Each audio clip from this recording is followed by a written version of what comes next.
late for school. Ugh,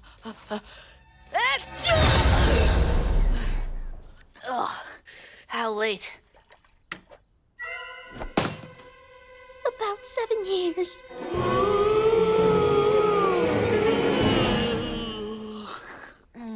5 more minutes then.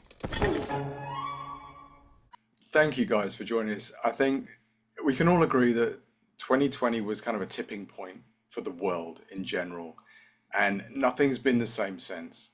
And if there was ever a time that we needed Gumball back, it's now. Thank you for having us back, Man, Hey Grant, I see him in the back. what? Well, He's behind you. He's behind you. yeah, I want to ask you Forever about present. Absolutely. I don't know anything about him.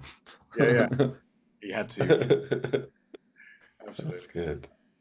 So what were your reasons for choosing now? Why now to bring Gumball back? I guess we all need work for start. Like this is like I got bills to pay. I guess. But, no, it was supposed to come. Like we had a movie in production that got canceled during like the streaming wars, and it was like all kinds of up and downs.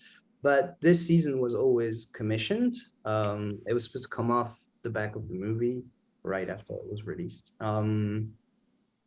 So we were very happy to land on that raft and just like paddle with it, That's great. But did you feel any pressure? Because there are so many amazing moments from the previous show, so many amazing songs, jokes, references, which I'll need to ask you about in a little while. How did you sort of deal with that pressure? And was there anything that kind of made you think, yeah, actually, we've got this. There's enough new references in the world. There's enough new things happening now that we can make this work. Oh, for sure. We also became stupider in the meantime. So we're like, our powers have grown. we felt ready for the challenge, Yeah, that was fantastic.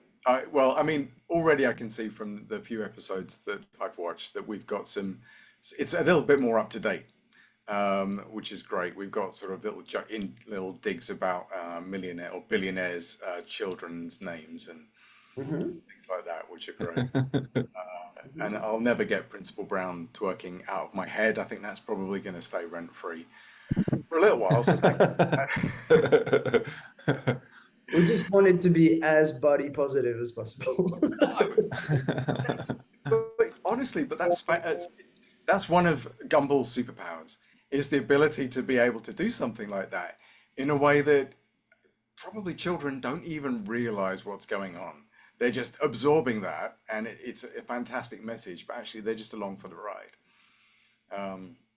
which is incredible. And I think that's one of the things that Gumball's always done best is to entertain the children, but also add depth in that sort of way.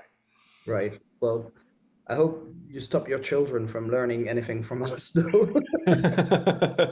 Really not doing that great a job, okay? I beg to differ. No, it's great, and I think it's also you always have jokes for the adults as well, which is another great thing, because then that makes us watch it. I mean, I would watch. You can see from my background, I would watch it anyway. But there's all these fantastic references to very specific things as well, but broader things. You'll riff off entire movies, and obviously the readers of Starburst will love things like that, because there's all the kinds of movies and TV shows that we watch and love are turning up in this. I don't know. Again, looking in the background, if you can guess what my favorite episode. The one. Yes. I literally, my jaw hit the floor when I just saw that sword keep coming out, and then he did the flips, and I'm sitting there watching it with my child, going, "This is my favorite movie. Like, they're doing my favorite movie. Oh my God, what's going on?" Yeah, how do you choose what to kind of riff off when you're going to do these kinds of things? And are there any limits that you give yourselves? Do you sort of stop when you go, well, we can't do that because it's too adult? Not really, no. No, I think if it's something that we love from, anything out of pop culture, and also that we find funny, we'll just take it, you know. Yeah, yeah. And who was the Highlander fan amongst you that sort of brought that? Like I was watching that when I was a kid. Like Mick, who was working on the episode at the time, was as well. Like we just thought it was like a funny movie with like a Spanish Scotsman and whatnot. Like it made no sense, but it was kind of awesome. It had Queen's Crazy. music on. It was dope. I don't know. Yeah, that's fine. And you put your hand up as well, Eric. You were sort No, of. no, I was pointing at Ben's thumbnail. Oh, there you go. I thought you were like, oh, yeah. Well, we had the French connection as well, obviously with Christophe Lambert and things like that. So I guess Yeah. Oh yeah, there's that for sure. yeah.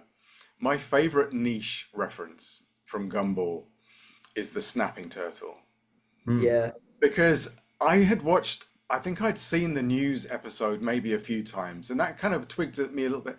Oh, that reminds me a little bit of the Day to Day and Brass Eye. And Yeah. then the snapping turtle was called Chris Morris. I was like, wait a minute.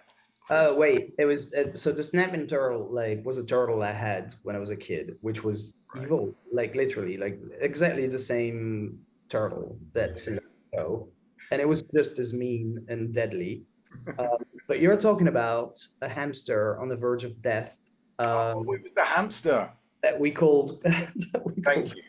Chris Morris, Yes. who's the uncle of one of the writers we were writing with. Really? Yeah. Oh, that's fantastic. Because I was starting to wonder what sort of influences he had on the show. And then, like I said, I've seen the news program with all the. Oh yeah, definitely the day to day, and like Yeah. just his sense of humor. Like Yeah. he's an amazing comedian, like top Oh, notch. good. Yeah, absolutely. No, that's amazing. And so, looking forward, are we going to be seeing more sort of references to movies and things without spoilers, but is that something you're going to carry forward? Yeah, we just can't help it. Like every season, it seems there has to be like a John Carpenter episode. So there's Right. one. There's always some sort of like Dragon Ball Z. I don't know, we're obsessed. We Back just to grew the up with it, so there's always some of that coming. And like many more kind of like secret stuff, you know. Yeah. Yeah, and not just movie references, but like, right, in order for the kids to remain kids forever, they have to grow with today's audience. And kids now like consume things differently. They watch TikTok, they watch YouTube. There's memes, you know what I mean? So now the reference has spread out not only to movies and TV, but also like internet culture. Yeah. No, absolutely. And it's fantastic to see that that's in there. And it's nice to see a little bit of growth. I don't know if we're allowed to give spoilers away, but we're seeing a little bit of growth in Darwin and Gumball's relationship, shall we say. And there are some sort of small changes happening there.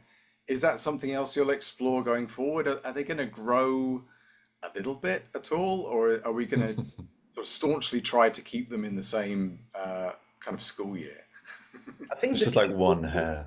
the show definitely evolves, like the kids themselves, like and the characters in the show, Yeah, like they're grappling with this kind of like meta story arc that develops across seasons, yeah, so yeah, we're all going towards that for sure. yeah, uh, yeah, we're doing some justice to some characters that left the audience begging to know what happened to them, like Rob at the end of season 6, for example. And like we're doing